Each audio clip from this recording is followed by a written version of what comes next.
Josh, from your point of view, looking back, midweek, goalless draw, I guess frustration, but at least it wasn't a defeat, so you guys can bring some positives away from it.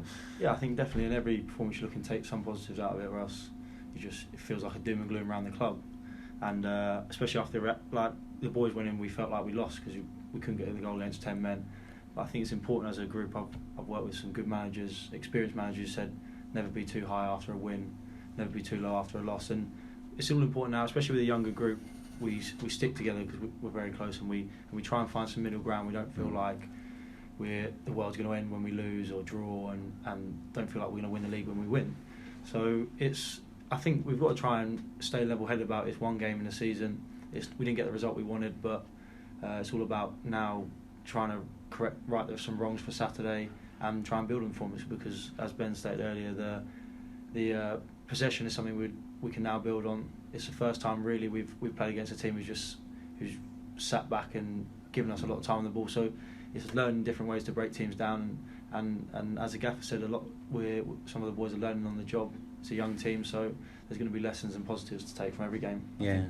And can you learn from playing against 10? I suppose sometimes it can be trickier than playing against 11, can't it? But I guess you can learn from that every time you're playing against it. It's something that you can take positives from for the next time it happens. Yeah, definitely. I think the thing is, every game is a different game. You can set as many things up as you want against 10 men on the training ground, or the week before we played against 10 men, but each 10 men plays differently, and each team goes out there and plays differently, and at the end of the day it's 11 men against 11 men when you cross the white line. And we're trying to build as many different pictures as we can as a group, and different scenarios, and as the gaff says, the best place for us to learn is out on the pitch, unfortunately, because that's the way football is. So I think there are important lessons we need to learn, and the boys are going to, come the end of the season, these will put us in good stead to hopefully, if we get in that same situation, we'll find a way to win a game, even if we're not playing our best, because no one goes and plays 100% every week. Even the best teams in the world lose games and draw games that they should win.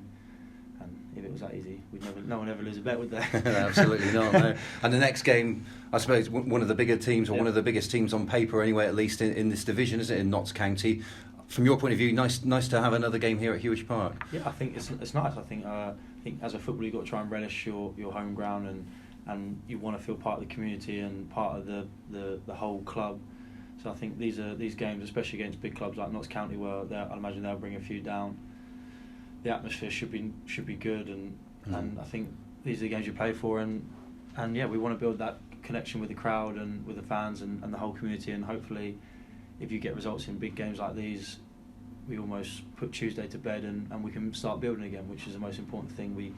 Every week we step forward rather than going into our shells and thinking, well, it's Notts County, because it's easy with a young group to get in that negative mind spaces. So it's important that we lead the young lads and we stay tight together and just keep moving forward week by week. Yeah, I mean, you look at their form, they're not on the best of runs at the moment themselves. Do you look at that as players? Do you leave all that to the managers? Do you pay much attention to the opponent's form coming into games? I don't. I'm not a massive believer in it. I think, as I say, every game is different. So especially at this level, I find it really hard to read into form. I think it's a bit different as you go up the leagues, but I've been in teams which have been right in form, and we've been turned over by teams right at the bottom. So I think you take it game by game, and we know what to expect from them if they play well. If they slip below their standards, it benefits us. So I personally don't think if we can build momentum in the game and get an early goal, it might change their mindset if they're in a negative, if they're thinking negatively after two bad results. So hopefully, fingers crossed, things go our way. But I personally don't look into form massively. No.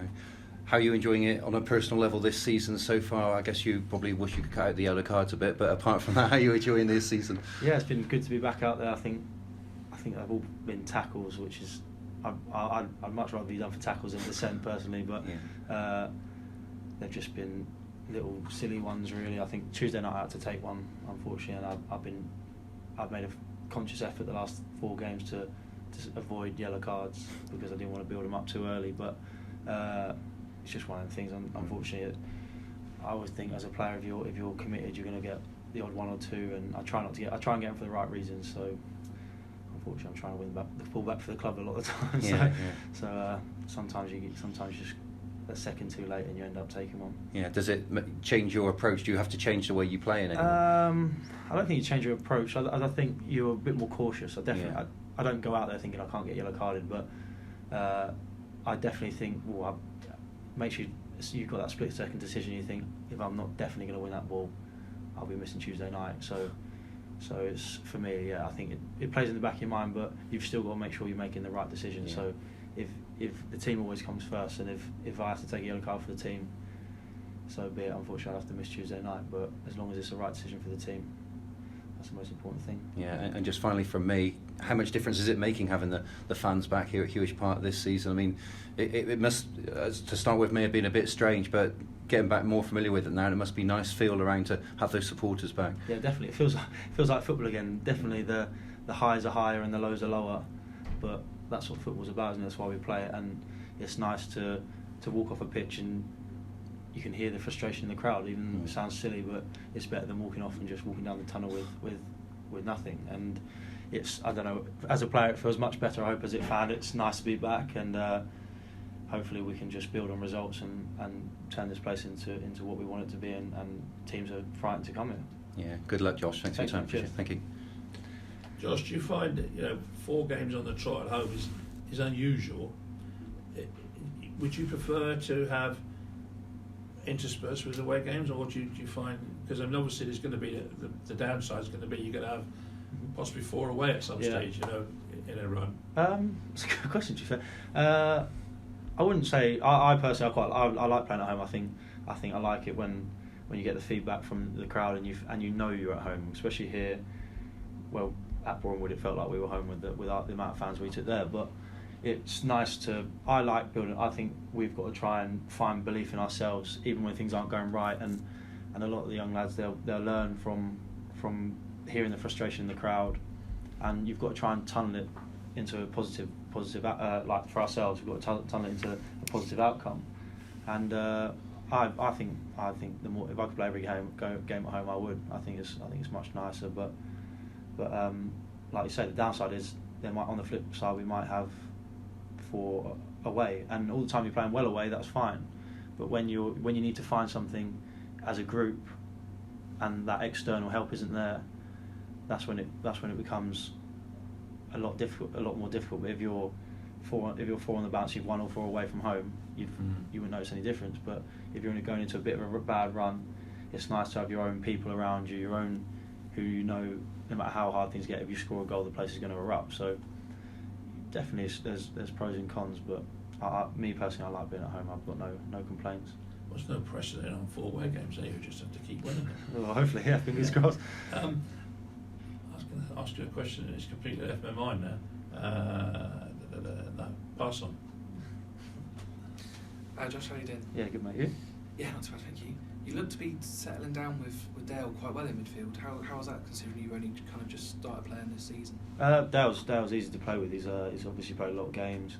Technically, he's a good footballer. We seem to bounce off each other quite well, and it was very easy. I get on with him off the pitch, which obviously makes it much easier on the pitch. And but I think the boys who have come in, I thought Mitch done well on Tuesday night in a difficult game. I thought Worthy was excellent at Boreham Wood.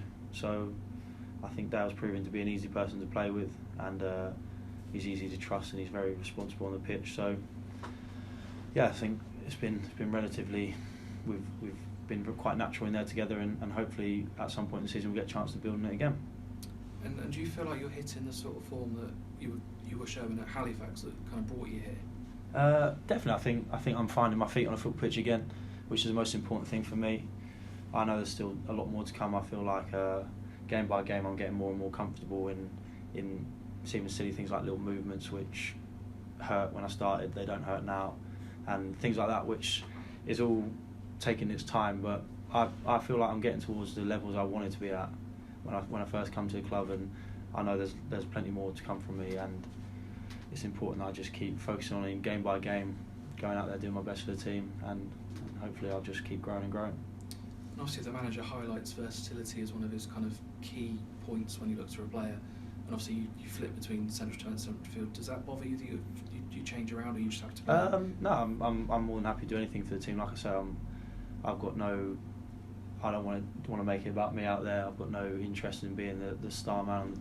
I would much rather do the role I do for the team to the best of my ability, and someone else take the limelight, and I'll just go about my job quietly. And I always think the least mistakes I make, the least people are talking about me, the better I've done. Do you know what I mean? I'm not one of them players who needs to go and be talked about every week, and I'm not going to be front cover by any means. But I always think if I can keep the mistakes to a minimum, just go about my business quietly, keep people not noticing me, I'm doing quite a good job. And I think the most important thing for a player like myself is that the manager trusts you, and the players on the pitch trust you. You're responsible out there, and I hope to keep bringing them attributes every time I walk down the tunnel.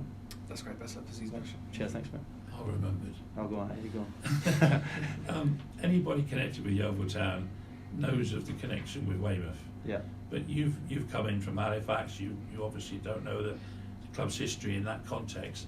How do you feel about the upcoming game? I mean, because everybody in Yeovil will be buzzing like mad. There'll be a full house here, and it's going to be crazy. Yeah, I think anyone in that dressing room knows the importance of the game.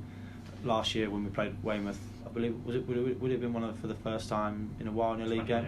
Yeah. So Tell done a proper a proper speech coming from a Yeovil man, and showed the importance of the game to the boys who didn't have that understanding, because no one obviously was playing when the teams last played each other. But we all know the importance of that game, and hopefully the whole town's going to be buzzing for it, and it's going to be a great night, a great Saturday. Well, I think it's on a Saturday afternoon, isn't it still? Yeah.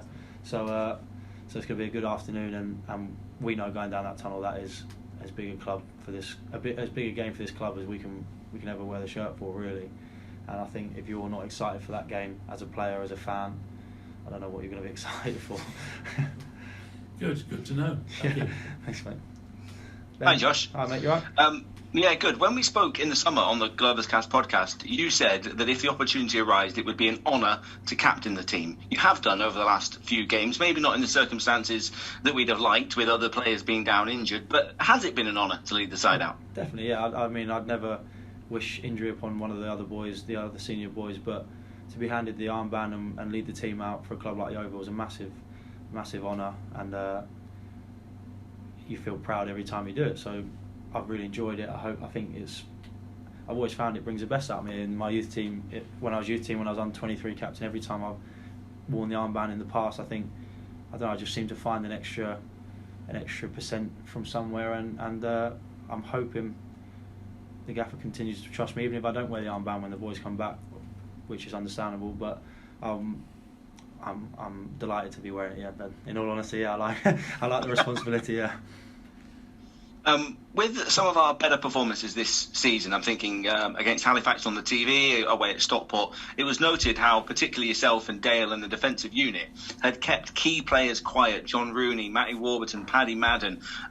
There's more coming in these tricky games coming up. I think of players like Ruben Rodriguez at the weekend. Yeah. What sort of preparation on an individual level do you, as the defensive unit, whether you're at centre-back or in that midfield role, what do you do to keep those players quiet and get ahead of the game somewhat? Because it's been a key part of how we've got those victories. Yeah, I think you have to. The most important thing is understand your role in the team. I think like if I went out there on Saturday and wanted to be the main man and start getting them trying to get on the ball in stupid areas and hitting unbelievable passes, I think it'd probably be to the detriment of the team unless the situation suited that. So I think it's all important, especially like you have to understand your role, and I've learned over time that sometimes players who the manager trusts get put on the less glamorous roles, so to speak, and Gaffer's been right on it all week and all season so far, and the defensive shape and working as a unit. But in all honesty, the most important thing I find on the pitch is just communication with each other,